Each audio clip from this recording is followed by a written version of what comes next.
ওয়ালাইকুম রহমতুল্লাহি ওবরাকাতুহু। আমি আব্দুল্লাহ আলসাদ, আপনারা দেখছেন আব্দুল্লাহ আলসাদ ব্লগস নাম ব্লগ ইউটিউব চ্যানেলে প্রতিদিন নতুন নতুন ব্লগ ভিডিও নিয়ে আমি হাজির হয়েছি। আব্দুল্লাহ আলসাদ, আপনারা দেখছেন আব্দুল্লাহ আলসাদ ব্লগস। রাজনৈতিক হবে না, রাজনৈতিক ব্লগ ভিডিও নিয়ে আমি হাজির হয়ে গেছি। আব্দুল্লাহ আলসাদ, আপনারা দেখছেন আব্দুল্লাহ আলসাদ ব্লগসের। কথা না বাড়িয়ে মূল টপিকে মূল ব্লগে জাম্প করবো। চলুন শুরু করা যাক আজকের ব্লগ। আজকের ব্লগ হলো রেস্টুরেন্ট ব্লগ। ভাই ওরা ধরে হাত দিতেছে, হাত স্লো নাকি 1 মিনিট ধরে হাত দিতেছে। ডেটল কাচ্চি আসতে পারছে আমাদের সামনে। এর মধ্যে ছাগলের মাংস দেওয়া আছে, অনেক সুন্দর, মানে কম দিছে, দাম নিয়ে আলাইছে বেশি। আর পানি বোতল দিতে পানি আছে। ভাই হইতেছে পানি কিনা খাই নাই, আমার পানি দিয়ে সে খাইছে। আর হচ্ছে সে কোকাকোলা অর্ডার দিছে, সে কোকাকোলা আসার জন্য দেরি করতে পারে না, সে আমার ডেকেছে। আমরা হাইডে রেস্টুরেন্ট খুললাম, অনেক কষ্ট করে রেস্টুরেন্ট খুঁজে পাইয়া হাত দিয়ে খাইয়া বললাম আলহামদুলিল্লাহ আলহামদুলিল্লাহ আলহামদুলিল্লাহ। সবাইকে ঈদ মোবারক, ঈদ মোবারক। ভাই আর ভাবে দেখতে পাচ্ছেন, সবাইকে ঈদ মোবারক, ঈদ মোবারক।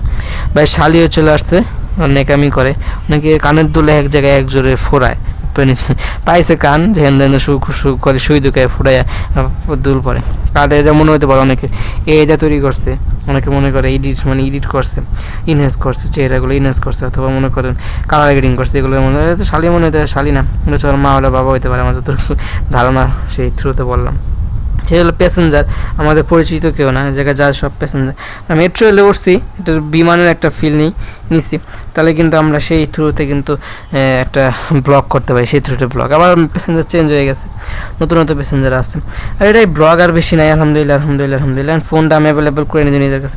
আরও কিছু ফোন লাগবে, ভাইয়ের কাছে বলছে ফোন যদি আসে, বিদেশ থেকে অর্ডার দিলে ফোন নিয়ে আসতে পারি, তাহলে কিন্তু আরও কন্টেন্টের গতিপথ চেঞ্জ হবে, কন্টেন্টের গতিতে হতে পারবো। তো যদি সায়েন্স অ্যান্ড টেকনোলজিতে আমি কন্টেন্ট বানাই, তাহলে মনে করেন সায়েন্স অ্যান্ড টেকনোলজিতে এই সব কন্টেন্ট দিব না, একটু গ্যাপ দিয়ে দিব। গ্যাপ মানে লং ধরনের গ্যাপ দিছি কিন্তু অলরেডি, তাহলে ওটা একটু হালকা নজরদারিতে রাখবো।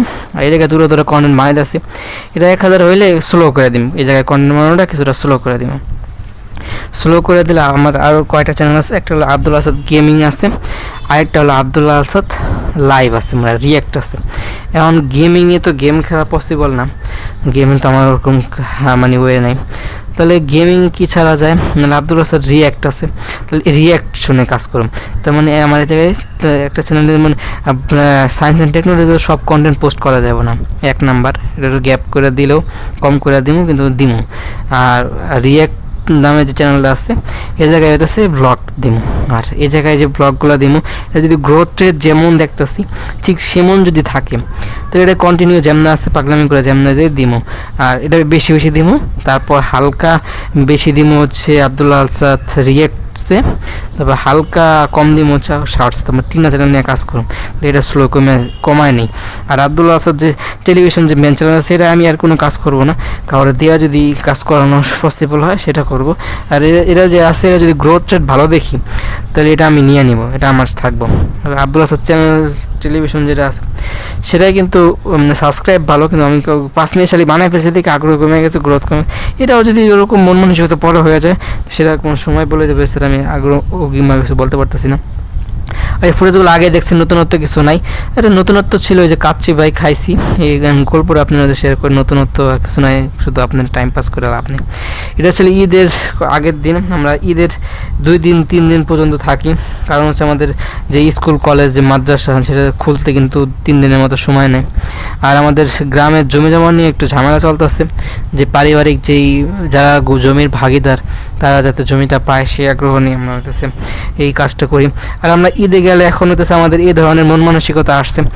আগে আমরা ঈদে গেলে হচ্ছে ক্রিকেট, ফুটবল, খেলাধুলা, মজা নিয়ে ব্যস্ত থাকতাম। এখন আমাদের মন মানসিকতা বয়স হয়েছে, সবাই এখন ফ্যামিলি লাইফে সবাই যাচ্ছে, সেজন্য খেলাধুলা আগের মতো হয় না, জায়গা ওরকম আগের মতো নাই। সেজন্য সবাই এদিকে নজরদারিতে আনছে, বিয়ে শাদী বলেন বা হইতেছে এই যে জমি জমা নিয়ে সবাই ব্যস্ত। আকাশের অবস্থা মেঘলা থেকে কই চলে আসলো, বাতাসে চলে আসছে, দিন কেমনে ঘুরে যায় আল্লাহ পাক ভালো জানে।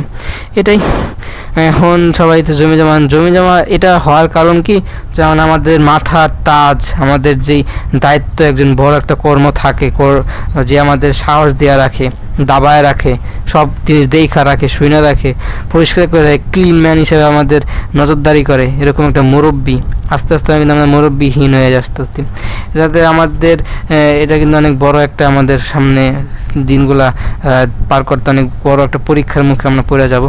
ঝড় চলে যেতেছে, বৈশাখী ঝড় চলে যাচ্ছে, আল্লাহ এই যে বাতাস চলে যেতেছে, কিন্তু আমি যে রুমে থাকি এই রুমে মাত্র হইতেছে একটা জানলা, আর ওই পাশের রুমে হচ্ছে 2টা জানলা, আর পাকের ঘরের জানলা তো আছেই, আর বাংলা তো অলরেডি খোলা, সেগুলোকে লাগাইবো। তা নিয়ে আমাদের যুদ্ধ নামতে হইব, কিছু করার নেই। ঝড়ের মধ্যে বানাইতে হইব, কারণ ব্লক করি, ওরা ধরে ব্লক করি। এটাই মুরব্বীরা চলে যাচ্ছে, পৃথিবী আরও অন্য খারাপ দিকে চলে যেতেছে, কিয়ামতের আলামত শুরু হয়ে গেছে, যে কোনো সময় যে কোনো কিছু হতে পারে। ঝড় শুরু হয়ে গেছে, কিন্তু জানলাটা বন্ধ করুন সেই শক্তিটা আমার নাই, জানলাটা বন্ধ করতে পারে, নাহলে কিন্তু কিয়ামত হয়ে যাবে। কিয়ামত থেকে কিয়ামত, আল্লাহ কিয়ামতের আগে থেকে আমাদের রক্ষা করো, কারণ কিয়ামতের কিন্তু পৃথিবীটা ভয়ঙ্কর হয়ে যাব, জোরে একটা আওয়াজ হইব, ভূমিকম্প শুরু হবে। এই কিয়ামতের আগে যদি আমরা দুনিয়া থেকে চলে যেতে পারি তাহলে আলহামদুলিল্লাহ, কারণ সাধারণ মৃত্যু যে হয় অনেক আরামদায়ক হয়, এবং হচ্ছে আল্লাহ যে ইমানের মৃত্যুগুলো যে নেয় সেটা অনেক সুদৃঢ় হয়। যদি কিয়ামতের সময় যদি আমরা মারা যেতে, অনেক কষ্টে আমাদের মরণ হবে, কারণ এক একটা আপনার অত্যাচার সহ্য করতে হয়। যেমন এই যে সাউন্ড শক্তি হবে, প্রত্যেকটা কান ফেটে যাবো, তারপরে তো সে মানুষগুলো লাফাইতে থাকবো, মানে এইগুলো কি আপনি কী বলেন সাধারণ মৃত্যু, এগুলো হচ্ছে অনেক কষ্টের মৃত্যু। এগুলো যদি আল্লাহ পাক আমাদের না দেয়, সুবর্ণ ঘুমন্ত অবস্থায় যদি মারা যান তাহলে এই মরণটা অনেক শান্তির মারা। যাই হোক, মুরব্বীরা চলে যাচ্ছে, তাদের দায়িত্ব আমাদের ঘাড়ে চলে আসছে, তাদের মতো তো আমরা একটু স্ট্রংভাবে এই দায়িত্বগুলো কঠোরভাবে প্রতিহত করতে পারবো না। তখন আমাদের নিয়ম কানুন, কলম খাতা আইনা, তারপর হচ্ছে থানা ব্যাপী বা হচ্ছে লেখাপড়া যে আমরা যে জ্ঞানটা রাখছি সুন্দর নিয়মে, সেগুলো সবার কাছে বিতরণ করে দেওয়া লাগে। এই চাপটা এখন আমাদের মাঝে চলে আসছে, সেজন্য আমরা অনেক ঝামেলার সৃষ্টি হইতেছি, অনেক প্রতিবাদের, অনেক যুদ্ধের, অনেক হিংস্রতার মনোভাব নিয়ে এগুলো আমাদের প্রতিহত করতে হইতেছে। কেউ শুনতে চায়, কেউ শুনতে চায় না, কেউ মারামারির পর্যায়ে চলে যায়, অনেক দূরে কানেকশনগুলো চলে যায়। যাই হোক, আল্লাহ যেন সবাইকে হেফাজত রাখে। জমি জমা কিন্তু 3 হাত আর হইতেছে এদিকে, অতটুকু জমি আমাদের লাগে মরার কবরের জন্য, কিন্তু তো জমি জমা নিয়ে মারামারির কোনো প্রশ্ন আসে না। যাই এগুলো হচ্ছে আপনাদের শেখানোর জন্য বললাম, আপনারা অনেক কিছু জানেন না, সেজন্য যে আপনাদেরকে আইডিয়া দেওয়া আমার কর্তব্য। আর বৈশাখী চলে আসছে, কয়েকদিন পরে হচ্ছে বৈশাখী উৎসব বা হচ্ছে পয়লা বৈশাখ, সে সময় কলেজগুলোতে অনেক অনুষ্ঠান হয়ে থাকে, সেগুলো যদি সুযোগ হয় ইনশাল্লাহ ব্লগ করবো। আর জমি জমা নিয়ে আপনারা মারামারি না করে সবাই হচ্ছে সুন্দরভাবে বসবাস করবেন, আল্লাহ বিল্লাহ করবেন, আর সবাই উপকার করার চেষ্টা করবেন, কারো ক্ষতি করার চেষ্টা করবেন। উপকার করতে না পারেন, কারো ক্ষতি করবেন না। যাই হোক, এই জন্য দেশগ্রামে একটু থাকা হয়েছে বেশি, মসজিদের বালু ফালানো হয়েছে, সে জায়গায় বালুটাই না, মসজিদটাকে সমান রাস্তা লেভেল করা লাগছে, অনেক কাজ করে আসছে গ্রাম থেকে, ঈদের অর্থ মজাটা নিতে পারি নাই।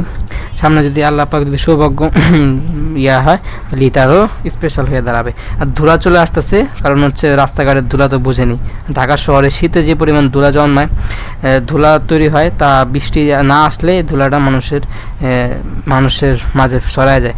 যাই হোক, সামনের দিনগুলো যদি ভালো হয়, যে দিন যায় ভালো যায়, এরকম একটা কথা আছে। যাই হোক, এই প্রতিমাদ্য আমরা যাতে দূরে ছড়াইয়া সামনের দিনগুলো যে দিন যায় সেই দিন যেতে ভালো যায়, এই আশা ব্যক্ত করে ব্লগ শেষ পর্যন্ত চলে আসছি। আর মেট্রোর ব্লগ এভাবেই হচ্ছে আমরা শ্যুট করি, শেষ করি, আর হালকা পাতলা খাবার দাবার করি, একটু ঘোরাফেরা করি, এ নিয়ে শেষ হয়। আর বিপদ আর চলে আসে, বিপদ কিন্তু যে কোনো সময় চলে আসতে পারে। ভূমিকম্প শুরু হয়ে গেছে, বাইরে বৃষ্টি শুরু হয়ে গেছে, বাতাস আসছে, অনেক বড় বাতাস। এই বাতাসে কিন্তু অনেক মনে করেন বাতাসে কিন্তু শক্তি নাই, আসলে কিন্তু সবচেয়ে শক্তি কিন্তু বাতাসেরই। বাতাস কিন্তু অনেক কিছু করে ফেলতে পারে, ঠিক আছে। আপনি যে কিয়ামতের সময় যে বাতাসটা হইব, সব বাড়ি ঘর উড়ে যাব, মানে হইতেছে কোনো পিলার থাকবো না, কোনো পাহাড় থাকবো না, সব বাতাস ভাসবো, মানে বাতাসে কিন্তু অনেক শক্তি।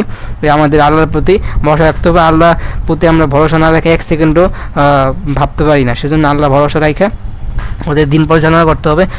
অন্যায় করা যাবে না, অন্যায় করলে আমাদের ক্ষমা চাইতে হবে, ফিরে আসতে হবে একমাত্র আল্লাহর দিকে। আর যদি অন্যায় করবেন না কেন, আল্লাহ বলছে যদি অন্যায় না করো, তাহলে আমি এমন একটা জাতি বানাবো যারা অন্যায় করবো, পরবর্তীতে আমার কাছে ক্ষমা চাইবো। সেজন্য অন্যায় দরকার আছে, আল্লাহ নিজেই বলছে, সেজন্য অন্যায় করবেন। তো এরকম কোনো অন্যায় করবেন না যে অন্যায় কোনো ক্ষমা হয় না, সেজন্য ছোটো করে অন্যায় করে মাফ চাই বসবেন, তাহলে আল্লাহ পাক খুশি থাকবো, আপনাকে ইজিলি মাফ করে দিব। বেশি অন্যায় করা যাবে না, এটা আপনার বিবেক বলে দেবে। হাদিস কোরআন থেকে শিখবেন কতটুকু অন্যায় করা দরকার আছে, কতটুকু করার দরকার নেই, কতটা গ্রহণযোগ্যতা আছে, কোনগুলোর গ্রহণযোগ্যতা কেউ গ্রহণ করবো না। এগুলো আপনার পয়লা হাদিস কোরআন শিখে তারপর হচ্ছে সামনের দিনগুলো পার করবেন। অনেক শিখা দিলাম, বিপদ চলে আসছে, ঝড় হয় বা সব কিন্তু বিরোধ চলে আসছে, ব্লগে শেষ হয়ে যাচ্ছে। আর এটা বাতাস চলে আসছে, আল্লাহ কিয়ামত কিন্তু আমাদের সবাইকেই যাতে হেফাজত করে। ব্লগের শেষ করে ব্লগটা ভালো লাইক করবেন, কমেন্ট করবেন, মূল্যবান মতামত দেবেন, শেয়ার করে আপনাদের বন্ধুদের মধ্যে। ব্লগটা সাবস্ক্রাইব করেন, সাবস্ক্রাইব প্রেস করে সাবস্ক্রাইব করবেন, শেষে বেল আইকন প্রেস করে অল করবেন। সেগুলো মনে মনে সাপোর্ট করেন, দোয়া করেন, যদি ভুল হয়ে থাকে সবাই ক্ষমা সুন্দর মাস্ট ভিডিওটা লাইক করবেন। আর ফোনে দিন আল্লাহ পাক হায়াত বাড়ায় দেয় সেজন্য দোয়া করেন। ভাইকে এটা বলছি ফোন দেওয়ার কথা, ইনশাআল্লাহ যদি ফোন শীঘ্রই একটা নিয়ে আসতে হবে, কারণ ফোনের অভাব সৃষ্টি হয়েছে, আলহামদুলিল্লাহ ফোন একটা দরকার। আর ব্লগ আর 2-3 হবে, তারপর হচ্ছে ব্লগ শেষ। আর খাবার দাবারের জন্য হাত ধোয়া লাগে, হাত ধোয়া সুন্নত, তারপর আমরা বিসমিল্লাহ করে খাওয়া শুরু করতেছি।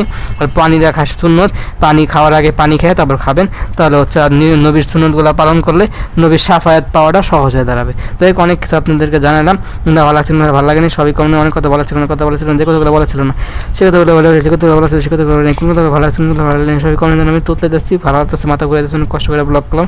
ভুল দুটি সবাই মার্জনা করবেন, আর আমার জন্য মাস্ট দেওয়া করেন, কষ্ট করে ব্লগ করছে। আসসালামু আলাইকুম ওয়া রাহমাতুল্লাহি ওয়া বারাকাতুহু। ঈদ মোবারক, ফোনে দিন আল্লাহ পাক হায়াত বাড়ায় সেজন্য দোয়া করবেন, আমার জন্য মাস্ট দেওয়া করেন।